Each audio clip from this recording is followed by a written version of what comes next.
You're crazy.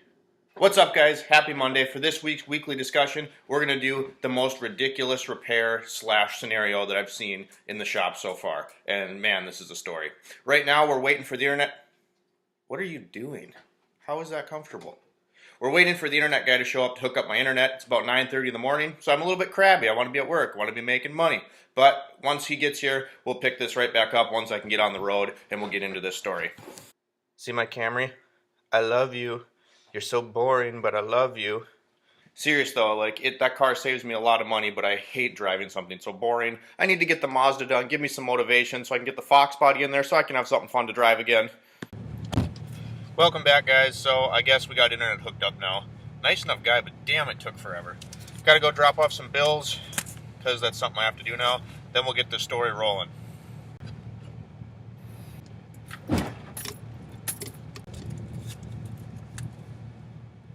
Small town USA, we just put our money in this little box.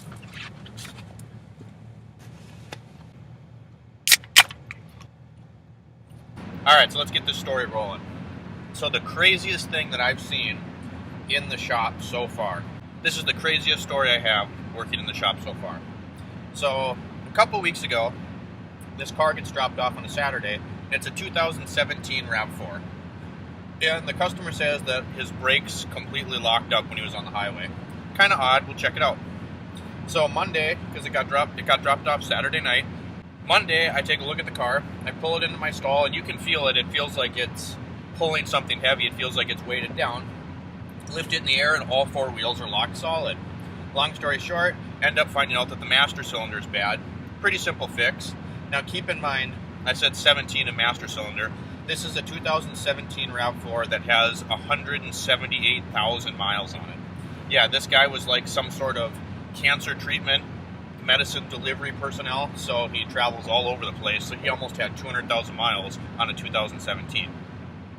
Anyway, simple enough repair. I put the master cylinder in, I bleed the system, drive it, everything's good, locks up again. Thought, what? So anyway, I stayed late that night. I pulled the master cylinder back off. Turns out I had misseen some brake fluid in the booster, and what ended up making me go back to the booster was I lifted this thing back in the air, and all the wheels were locked again, obviously. So I grabbed the vacuum line that supplies the booster, and I pulled it out, and as soon as I did that, all the wheels came free. So I wait a couple days, I get a booster, I put it in, and on this thing, it was a huge pain in the ass because the ABS module and all the lines for the ABS actuator are in the way of the booster. Anyway, get it in there, and keep in mind, this thing doesn't have any codes. I did a health check, there's no ABS codes, no brake codes, no nothing. Drive it around, same thing, it locks up again. So I ended up creating a case with Toyota, and what that is when we have problems like this, you have to call into corporate Toyota, and they set you up with a representative, and you explain what you did, you document it, you make a file, and they tell you where they think they should go. And I also called my local FTS rep, which is kind of the step before that. You call him, and he's a very, very smart guy. He's a master certified Toyota technician of many years, and he tries to walk you through steps before you have to create a case. Anyway, long story short, the case guys are even confused, and they give me all this stuff to try, unplug the ABS actuator, see if that happens, condemn the actuator, and I said, look, this is a customer pay vehicle. This guy's got 170,000 miles, and so he's way out of his warranty. I'm not just gonna shotgun a $1,500 ABS module when I don't know for sure if that can fix it. And they were stuck on, well, that's all else it could be, and I tried for like 3 days, guys. I was stuck on this thing, bleeding different things. I tried all sorts of stuff.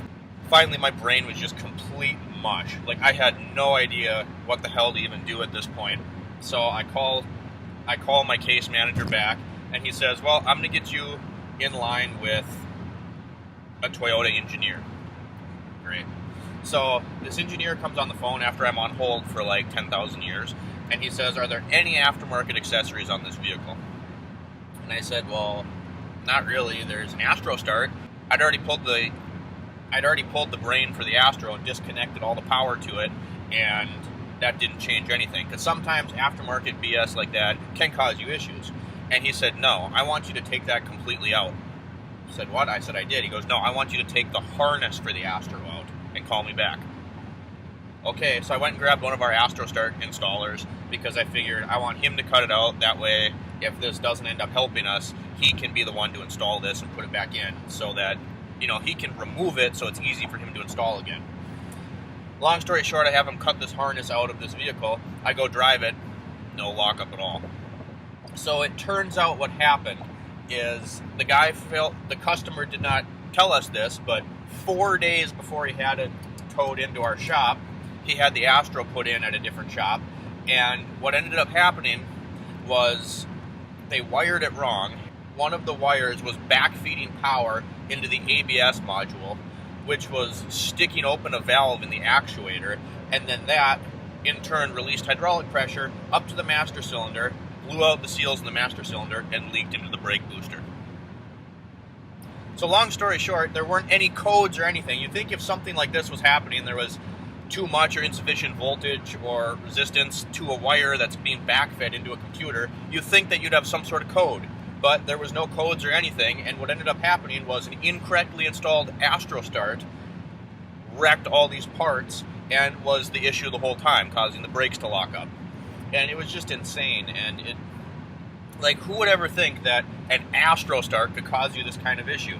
And it's just one of those scenarios where I don't care who you are, I don't care how long you've been in the field, sometimes you're going to chase your tail and you're going to get worked hard, and it's not going to be pretty. I mean, I literally got to a point where I didn't even know what to think anymore. Like, I was just like, this doesn't make any sense, my brain hurts. I've been working on this car for like 3 days and I haven't gotten anywhere.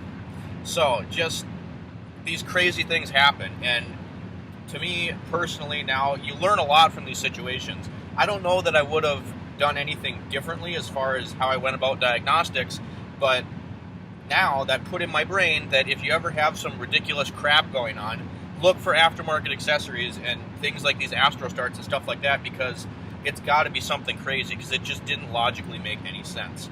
So anyway, that's just my little story for Monday's weekly discussion. The craziest thing I've seen in the shop so far. What's something crazy you've seen in your shop? What's something nuts that's happened to you that doesn't make any sense? Let me know in the comments down below. Like, subscribe. See you next time. This was a really good Monday's video for this because I got something else to show you guys. We're just going to go through the car wash quick. Damn it, I'm too far away. If you would like a receipt, press refund now. It's a 96 Camry, you know, so I got to keep it pristine and clean and keep my turd polished, because someday it's going to be a collector's item. It's gonna eat me! So here we are. Let's go take a look at this Ford. So the customer said that the park assist light was on. So I crawled under there just to see if, because they said the park assist light was on and that somebody had fixed the bumper. So I crawled under there just to see if someone didn't connect the sensor back up. And the sensor wasn't there, or was there, but wasn't plugged in, and I couldn't find the harness anywhere. So we ripped the cover off. And what do we find here? The bumper's all cracked. So here's the harness. It's tucked up under this headlight assembly. You can see this big crack running down right to our parking sensor. And you can see that the end of the parking sensor is up under the headlight. So even if I wanted to connect this, I couldn't, because whoever epoxied this in put it at an angle so that the headlight is in the way of this to plug it in. So now they get to pay for a whole new bumper cover and paint match it. So that's going to be a good $1,000. But yeah, so I thought that was kind of a ridiculous thing I'd seen in the shop, so I wanted to add it in. Thanks for tuning in to Monday's weekly discussion. We'll see you next time.